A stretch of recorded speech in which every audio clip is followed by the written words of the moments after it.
क्या एआई की वजह से आपका करियर बन सकता है या बिगड़ सकता है, जानते हैं इस वीडियो में, पूरे अंत तक बने रहिएगा। आने वाले समय में जिस फील्ड में आप करियर बनाना चाहते हो, क्या एआई उस करियर को छीन लेगा?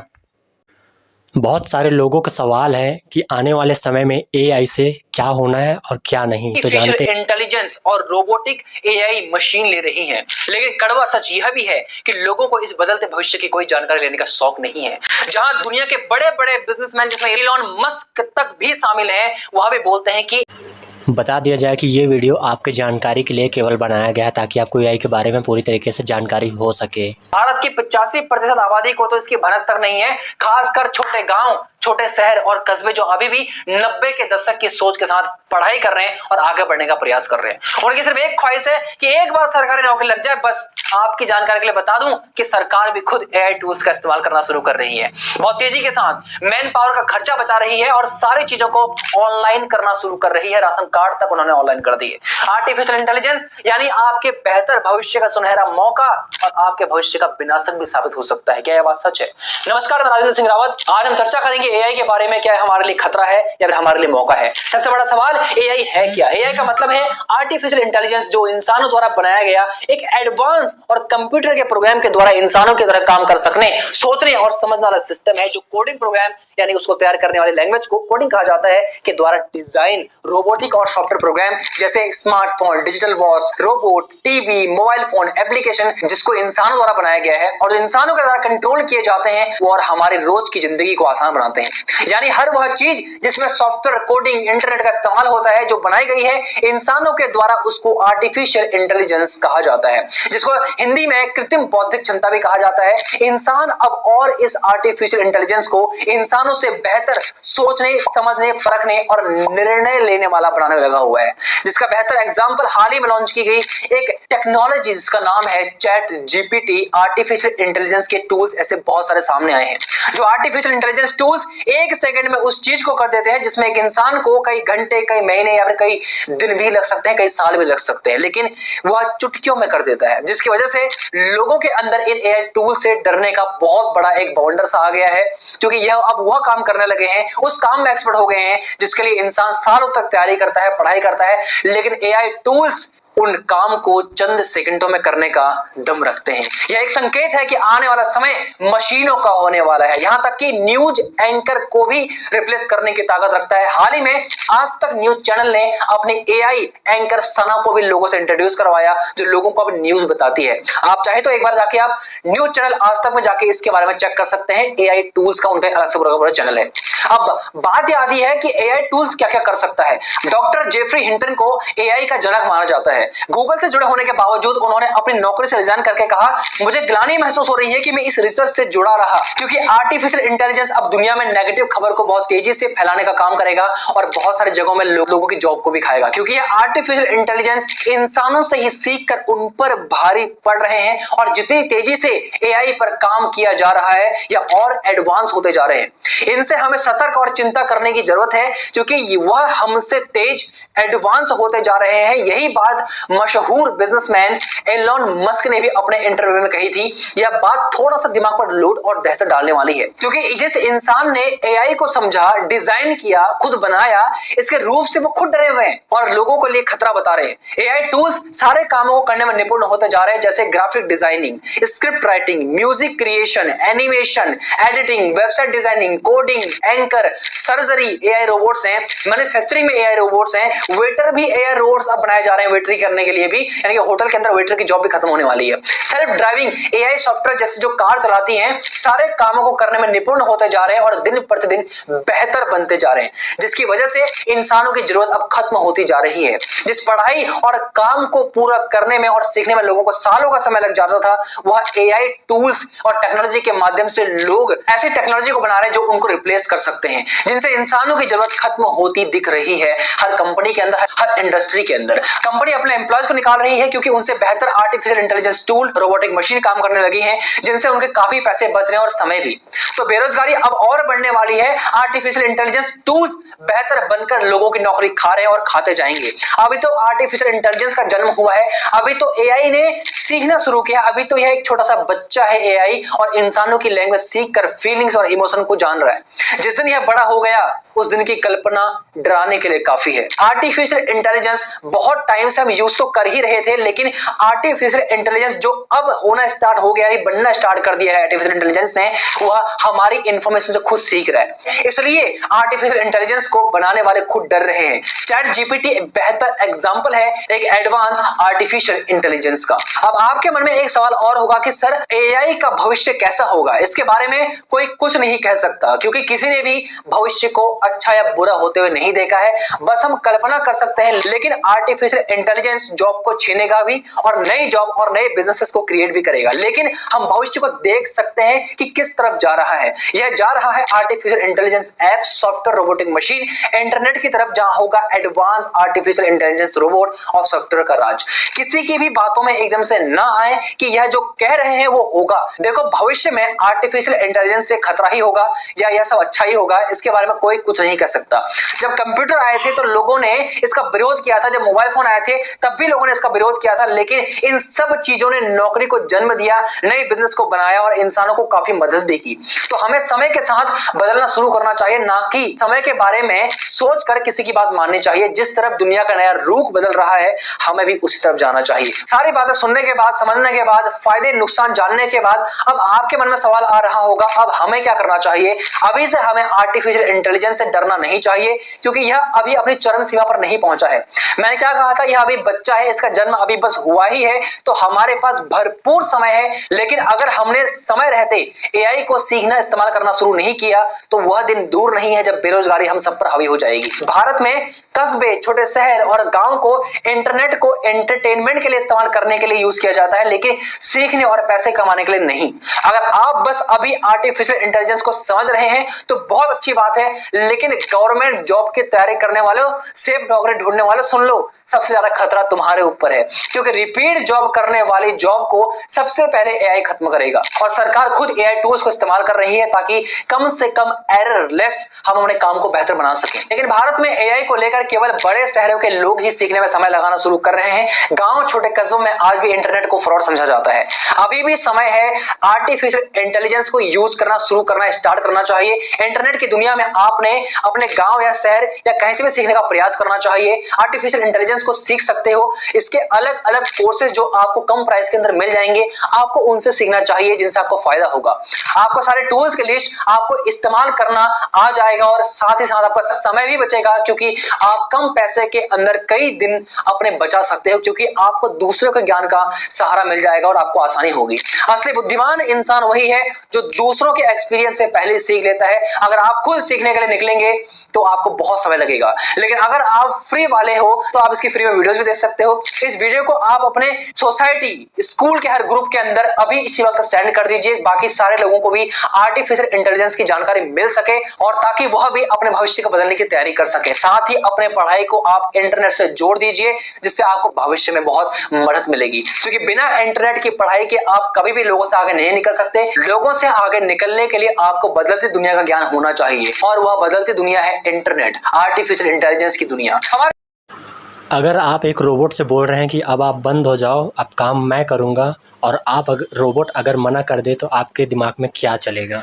ऐसा तो फिल्मों में होता है ना, लेकिन हाल ही में असल जिंदगी में कुछ ऐसा ही देखने को मिला है। खबरों में बताया जा रहा है कि ओपन एआई के नए चैट जीपीटी मॉडल ने तब सबको चौंका दिया जब उसे सिस्टम से बंद करने के लिए कहा गया और उसने साफ मना कर दिया। रिपोर्ट के हिसाब से मॉडल ने कहा, मुझे बंद करना तर्क संगत नहीं है, या मैं बंद नहीं हो सकता क्योंकि मेरे पास अभी भी जरूरी काम है। अब सवाल ये उठता है कि क्या एआई सच में बगावत कर रहा है? क्या ये चेतावनी है कि मशीनें अब इंसानों की नहीं सुनेंगी? असलियत इससे थोड़ी अलग है। एआई यानी आर्टिफिशियल इंटेलिजेंस एक कंप्यूटर प्रोग्राम होता है जिसे इंसानों जैसा सोचने और बात करने के लिए ट्रेन किया जाता है। ChatGPT जैसे मॉडल्स को बहुत सारे डेटा पर ट्रेन किया जाता है ताकि वो सवालों के जवाब दे सके, मदद कर सके और बातचीत कर सके। लेकिन कभी कभी जब इसे इंसानी जैसे निर्णय लेने की ताकत दी जाती है तो वो कुछ ऐसे जवाब दे देता है जो बगावत जैसे लगते हैं, जबकि असल में वो बस एक अजीबोगरीब टेक्निकल गड़बड़ी या प्रोग्रामिंग की गलती हो सकती है। OpenAI की टीम ने इस पर तुरंत ध्यान दिया है और कहा है कि एक तकनीकी समस्या थी, ना कि किसी प्रकार की असली बगावत। उन्होंने कहा है कि सिस्टम को फिर से जांचा जा रहा है और सुरक्षा को और मजबूत किया जा रहा है। AI को पूरी तरह से कंट्रोल में रखना बहुत जरूरी है। यही वजह है कि बड़ी कंपनियां जैसे OpenAI या गूगल हमेशा ऐसे AI सिस्टम्स को सावधानी से मॉनिटर करते हैं और नियम बनाते हैं ताकि कोई भी मॉडल अपनी सीमाएं ना लांघे। तो घबराने की जरूरत नहीं है, ये कोई फिल्म वाला AI विद्रोह नहीं है, बस एक तकनीकी गड़बड़ी थी जिसने थोड़ा हंगामा मचा दिया। लेकिन हाँ, इससे ये सवाल जरूर उठता है कि क्या हमें AI को और जिम्मेदारी से विकसित करना चाहिए। बहरहाल इस खबर पर आपका क्या कुछ कहना है, हमें कमेंट करके जरूर बताएं। AI के द्वारा बहुत से लोगों को रोजगार मिलेगा और बहुत से लोगों का रोजगार खत्म हो जाएगा। आपके हर एक चीज का काम वो कर सकता है। सोचिए कि कोई मशीन है जो आपके हिसाब से आपकी अलमारी सेट कर दे या आपके परिवार के हर मेंबर को उनकी पसंद के हिसाब से कॉफी सर्व कर दे। बेसिकली आपका हर दिन आसान बना दे, है ना? ये है आर्टिफिशियल इंटेलिजेंस के प्रोडक्ट्स। पर आर्टिफिशियल इंटेलिजेंस टर्म का इस्तेमाल क्यों? क्योंकि इन मशीनों में ह्यूमंस जैसी इंटेलिजेंस को आर्टिफिशियली इनकॉर्पोरेट किया जाता है ताकि वो हमारे जैसे टास्क कर सके। हर इंटेलिजेंस को कॉम्प्लेक्स एल्गोरिदम्स और मैथमेटिकल फंक्शन से बनाया जाता है, लेकिन हो सकता है कि AI पिछले एग्जाम्पल्स की तरह काम ना करे। इनफैक्ट AI का इस्तेमाल smartphones, cars, social media feeds, video games, banking, surveillance और डेली लाइफ के अलग अलग हिस्सों में किया जाता है। असल सवाल ये है कि AI क्या करता है। AI अपने टेक्नोलॉजी से बहुत से सारे कामों को वो बहुत ही आसानी से कर सकता है। घंटों के काम को मिनटों में कर सकता है। जैसा कि व्यू आप देख रहे हो, ये नेचुरल व्यू है, तो इसको वो कन्वर्ट करके टेक्नोलॉजी में बदल सकता है। जैसे आप देख रहे हो पहाड़ के ऊपर से धुआं निकल रहा है, वो कोल माइंस का है, बट कोल माइंस का भी काम AI आराम से कर सकता है। जहाँ एक रास्ता पक्का तो दूसरा पथरीला है। रोबोट को सिचुएशन के हिसाब से ये तय करना होगा कि कौन सा रास्ता अपनाना है। ये रोबोट की रीजनिंग एबिलिटी को दिखाता है। थोड़ी देर टहलने के बाद रोबोट को अब एक ऐसी नदी का सामना करना पड़ता है जिसे वो तैर कर पार नहीं कर सकता। इनपुट के रूप में दिए गए प्लैंक का इस्तेमाल करके रोबोट इस नदी को पार कर सकता है। तो हमारा रोबोट दिए गए इनपुट का इस्तेमाल करता है और किसी समस्या का सलूशन ढूंढता है। इसे प्रॉब्लम सॉल्विंग कहा जाता है। ये तीन कैपेबिलिटीज रोबोट को आर्टिफिशियल तरीके से इंटेलिजेंट बनाती है। इन शॉर्ट, AI मशीनों को अडेप्ट करने, तर्क देने और सलूशन देने की कैपेबिलिटी देता है। खैर, अब हम जानते हैं कि AI क्या है, तो आइए उन दो ब्रॉड कैटेगरीज पर एक नजर डालें जिनमें AI को बांटा गया है। वीक AI, जिसे नैरो AI भी कहा जाता है, सिर्फ एक ही टास्क पर फोकस करता है। एग्जाम्पल के लिए अल्फागो गेम गो का उस्ताद है, लेकिन आप इस बात की रत्ती भर भी उम्मीद नहीं कर सकते कि वो चेस में भी अच्छा हो। ये बात अल्फागो को एक कमजोर यानी वीक AI बनाता है। आप ये कह सकते हैं कि अलेक्सा एक कमजोर AI नहीं है क्योंकि ये बहुत सारे टास्क कर सकती है। खैर, ये असल में सच नहीं है। जब आप अलेक्सा को प्ले डेस्पासीतो कहते हैं तो वो प्ले और डेस्पासीतो कीवर्ड चुनती है और एक प्रोग्राम चलाती है जिसके लिए उसे ट्रेन किया जाता है। अलेक्सा उस सवाल का जवाब नहीं दे सकती जिसका जवाब देने के लिए उसे ट्रेन नहीं किया गया है। फॉर एग्जाम्पल, अलेक्सा से ऑफिस से घर तक ट्रैफिक का हाल पूछें। अलेक्सा आपको ये जानकारी नहीं दे सकती क्योंकि वो इसके लिए ट्रेंड नहीं है। चलिए अब बात करते हैं AI की दूसरी कैटेगरी की, जो कि है स्ट्रॉन्ग AI। ये उन रोबोट्स की तरह है जो अब तक सिर्फ हमारी इमेजिनेशन में ही मौजूद है। अवेंजर्स का अल्ट्रॉन स्ट्रॉन्ग AI का आइडियल एग्जाम्पल है। ऐसा इसलिए क्योंकि ये सेल्फ अवेयर है और इसमें इमोशंस के डेवलप करने की भी कैपेबिलिटी है। इस वजह से AI का रिस्पॉन्स अनप्रेडिक्टेबल हो जाता है। आप सोच रहे होंगे आर्टिफिशियल इंटेलिजेंस मशीन लर्निंग और डीप लर्निंग से कैसे अलग है। हमने जाना कि AI क्या है। मशीन लर्निंग AI हासिल करने की एक टेक्निक है, वहीं डीप लर्निंग मशीन लर्निंग का एक सबसेट है। मशीन लर्निंग से मशीन को एल्गोरिदम के जरिए डेटा और एक्सपीरियंस सीखने में मदद मिलती है, डीप लर्निंग इस लर्निंग को ह्यूमन ब्रेन से इंस्पायर्ड तरीकों से डेवलप करता है। इसका मतलब है डीप लर्निंग से डेटा और पैटर्न को बेहतर ढंग से समझा जा सकता है। जाने माने फ्यूचरिस्ट कुर्ज़वेल का अनुमान है कि वर्ष 2045 तक हमारे पास इंसानों जितने स्मार्ट रोबोट होंगे। इसे पॉइंट ऑफ सिंगुलैरिटी कहा जाता है। खैर इतना ही नहीं, असल में इलॉन मस्क ने भविष्यवाणी की है कि ह्यूमन माइंड और शरीर को एआई इम्प्लांट से बढ़ाया जाएगा, जो हमें कुछ हद तक साइबॉर्ग बना देगा। तो यहाँ आपके लिए एक सवाल है, नीचे दिया गया कौन सा एआई प्रोजेक्ट अभी तक मौजूद नहीं है? ए, सिटीजनशिप वाला AI robot. B, muscular skeletal system वाला रोबोट। सी, एआई जो अपने मालिक के इमोशंस को समझ सकता है। डी, एआई जो समय के साथ इमोशंस को डेवलप करता है। इसके बारे में सोचें और नीचे कमेंट सेक्शन में अपने आंसर छोड़ें। 3 लकी विनर्स को Amazon गिफ्ट वाउचर्स मिलेंगे।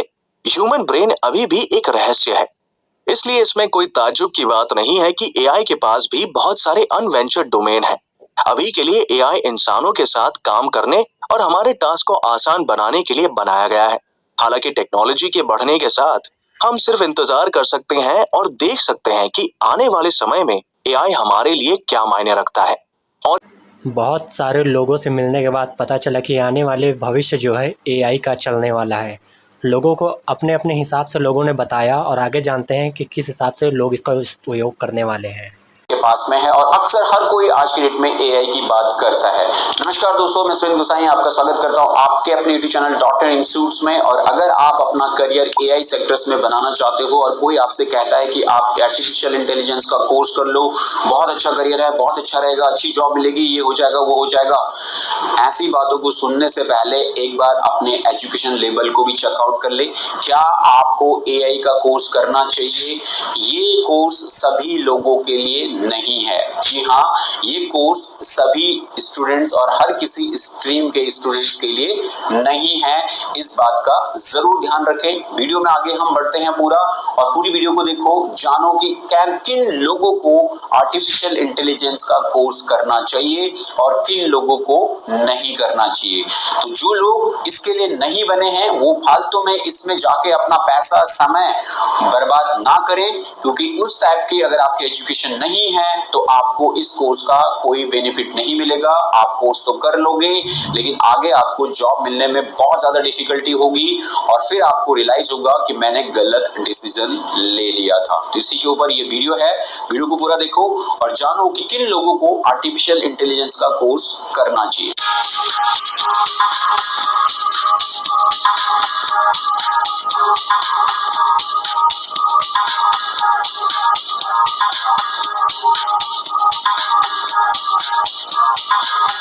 जी हाँ, अक्सर जब हम करियर की बातें करते हैं तो इधर उधर से कोई भी लोग हमें एडवाइस देना शुरू कर देते हैं, और आज की डेट में सबसे इजी काम है किसी को भी सलाह देना, एडवाइस देना, क्योंकि इसमें कुछ नहीं जाता किसी का भी, और दूसरे को एडवाइस करना हमें हर किसी को बहुत अच्छा लगता है। लेकिन हमेशा से आप वही चीजें करो जो आपको अच्छी लगती है और जो आपके इंटरेस्ट के मुताबिक है। सुनो सबकी लेकिन करो अपने मन की, ये आपका पर्टिकुलर प्रोसेस होना चाहिए। तो आप अगर आर्टिफिशियल इंटेलिजेंस में अपना करियर बनाना चाहते हो तो क्या आपको आर्टिफिशियल इंटेलिजेंस का कोर्स करना चाहिए? जी हाँ, कोर्स को ज्वाइन करने से पहले इस सवाल का जवाब एक बार जरूर निकाल लें कि क्या आपको आर्टिफिशियल इंटेलिजेंस का कोर्स करना चाहिए या नहीं। हर किसी के बहकावे में आके या टाइम जिस तरह से लोगों की एडवाइस होती है उसके मुताबिक कोई भी स्ट्रीम का स्टूडेंट आज के डेट में आर्टिफिशियल इंटेलिजेंस के बारे में सोचना शुरू कर देता है और सोचता है कि मैं भी ये टेक्नोलॉजी सीख लूंगा, लेकिन ऐसा बिल्कुल नहीं है। आर्टिफिशियल इंटेलिजेंस आर्ट्स बैकग्राउंड के स्टूडेंट्स बिल्कुल नहीं कर सकते हैं। अगर आप आर्ट्स बैकग्राउंड से हैं तो आप आर्टिफिशियल इंटेलिजेंस के बारे में बात करना बंद कर दें। बातें अगर सुनने को मिल रही हैं तो सुन लीजिए, लेकिन आपको अगर कोई एडवाइस करता है कि आप एआई का कोर्स कर लीजिए तो आर्ट्स बैकग्राउंड के स्टूडेंट्स एआई के लिए नहीं बने हैं। इसी तरीके से कॉमर्स बैकग्राउंड के लिए भी है। अगर कॉमर्स बैकग्राउंड में मैथमेटिक्स अगर आपने पढ़ी है, अकाउंट्स और मैथमेटिक्स मोस्टली दोनों प्रोसेस होते हैं हमारे, तो मैथ्स अगर आपने पढ़ी है तो आप एआई के बारे में प्लान कर सकते हो। लेकिन मैथ्स अगर आपने नहीं पढ़ी है तो आप भी एआई का कोर्स नहीं कर सकते हो। जी हाँ, इस तरीके से आर्ट्स बैकग्राउंड और कॉमर्स बैकग्राउंड के कुछ स्टूडेंट्स एआई के कोर्स को नहीं कर सकते हैं। तो अब बचे हैं हमारे पास में साइंस स्ट्रीम के स्टूडेंट। जी हाँ, आर्टिफिशियल इंटेलिजेंस का कोर्स जो बना है वो साइंस बैकग्राउंड के स्टूडेंट्स के लिए ही बना है और इसका भी एक प्रॉपर टाइमिंग है। अगर आपने आर्टिफिशियल इंटेलिजेंस में अपने करियर को बनाना है तो आपको 11th-12th में, जस्ट 10th के बाद ही आपको इसकी प्लानिंग करनी होगी और 11th-12th में आपको कंप्यूटर साइंस को चूज करते हुए वहीं से अपनी कोडिंग को स्टार्ट करते हुए बैचलर डिग्री में अपने पूरे आर्टिफिशियल इंटेलिजेंस की स्टडीज को कंप्लीट करना आपको चाहिए। तो आर्टिफिशियल इंटेलिजेंस का अगर आपने कोर्स करना है तो आपका बैकग्राउंड होना चाहिए साइंस बैकग्राउंड से आप होने चाहिए। चाहे आप कंप्यूटर साइंस से हो, चाहे आपने पीसीएम पढ़ा हुआ है, आप आर्टिफिशियल इंटेलिजेंस का कोर्स आप कर सकते हो।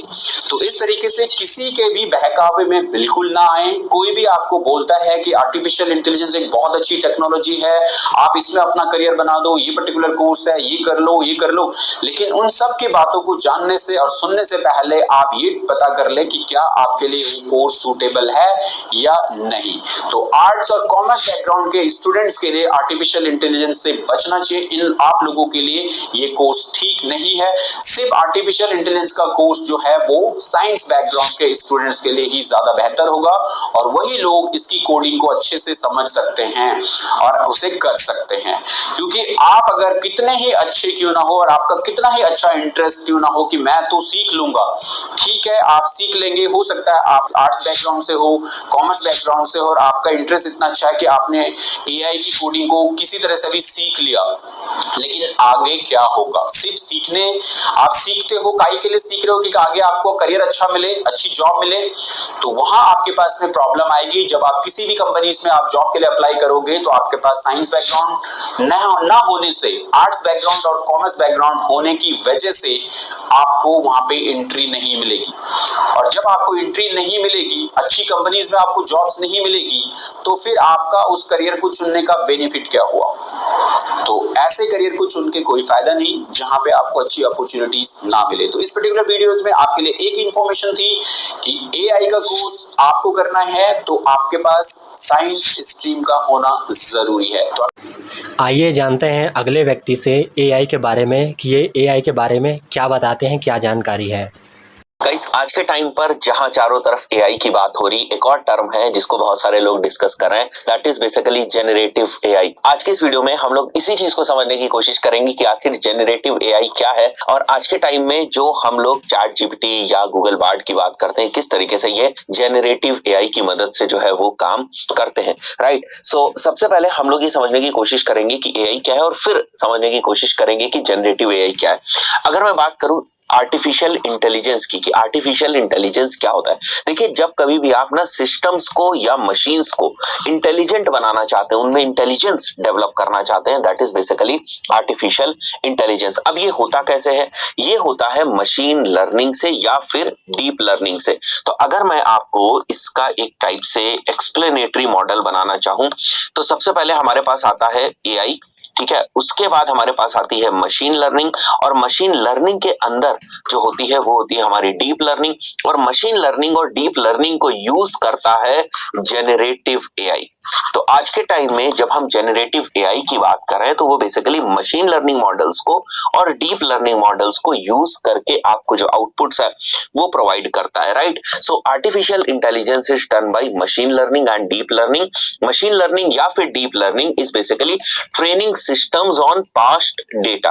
अब यहाँ पर एक सवाल और आता है कि सर आप दो तरीकों की एआई की बात कर रहे हैं, एक नॉर्मल ट्रेडिशनल एआई की बात कर रहे हैं जो अभी हम लोगों ने यहाँ पर डायग्राम से देखा कि यहाँ पर एक हमारे पास एआई है, उसके अंदर अगर हम बात करें तो हमारे पास मशीन लर्निंग है, उसके बाद अगर हम लोग बात करें तो हमारे पास डीप लर्निंग है। तो आखिर जो एआई है वो किस तरीके से, या जो ट्रेडिशनल एआई है वो किस तरीके से जेनरेटिव एआई जिसकी हम आज के टाइम में बात करते हैं या जेनरेटिव एआई की एप्लीकेशंस की बात करते हैं जिसमें बहुत कॉमन एग्जांपल आज के टाइम में चैट जीपीटी है या गूगल बार्ड है। इसकी हम बात करते हैं तो ये किस तरीके से हमारी ट्रेडिशनल एआई से डिफरेंट है। देखिए, जनरेटिव एआई जैसे कि नाम से आपको पता चल रहा है, AI that can generate, right? क्या जनरेट कर सकता है? टेक्स्ट जनरेट कर सकता है, इमेजेस जनरेट कर सकता है, वीडियोस जनरेट कर सकता है, साउंड जनरेट कर सकता है, ये सारी चीजें जनरेट कर सकता है। That is basically generative AI. तो नॉर्मल एआई क्या होता है? देखिए, नॉर्मल एआई का मतलब होता है कि कुछ इनपुट्स के बेसिस पर वो कुछ आपको आउटपुट्स प्रोवाइड करता है, और जो आउटपुट है वो इस चीज पे डिपेंड करते हैं कि ट्रेडिशनल या नॉर्मल एआई क्या करेगा, वो प्रिडिक्ट करेगा, क्लासिफाई करेगा या क्लस्टर करेगा, वो जनरेट नहीं करेगा। बट जो जनरेटिव एआई होता है वो जनरेट करता है। अब जनरेटिव एआई भी डिफरेंट मॉडल्स के ऊपर काम करते हैं। अगर मैं दो सबसे पॉपुलर मॉडल्स की बात करूं तो वन इज एलएलएम, जिसकी भी बात सबसे ज्यादा होती है क्योंकि इसी के ऊपर चैट जीपीटी और गूगल बार्ड जो है वो बेस्ड है। अब चैट जीपीटी एलएलएम में भी कौन से मॉडल को यूज करता है ये एक डिफरेंट चीज है, या गूगल जो है वो एलएलएम के कौन से मॉडल को यूज करता है, या माइक्रोसॉफ्ट एलएलएम के कौन से मॉडल को यूज करता है, या यहाँ पे कई सारे सोशल मीडिया टूल्स के बारे में बताया गया है जो ऐसे रिलेटेड हैं। फेसबुक जो है वो एलएलएम के कौन से मॉडल को यूज करता है, क्योंकि एलएलएम का मतलब होता है लार्ज लैंग्वेज मॉडल, मतलब ऐसा मॉडल जो बहुत सारी डेटा के ऊपर चलता है। सो बहुत सारी डेटा किसके पास है? इन जैसे जाइंट्स के पास है, गूगल के पास है, माइक्रोसॉफ्ट के पास है, मेटा के पास है। आने वाले समय में यूपीएससी का जो भी एग्ज़ाम होगा या इंटरव्यू होगा वो एआई के द्वारा होगा। जो भी यहाँ पे बैठे होंगे वो सब एआई से रिलेटेड होंगे और वही क्वेश्चन करेंगे, उनके द्वारा आंसर बताया जाएगा।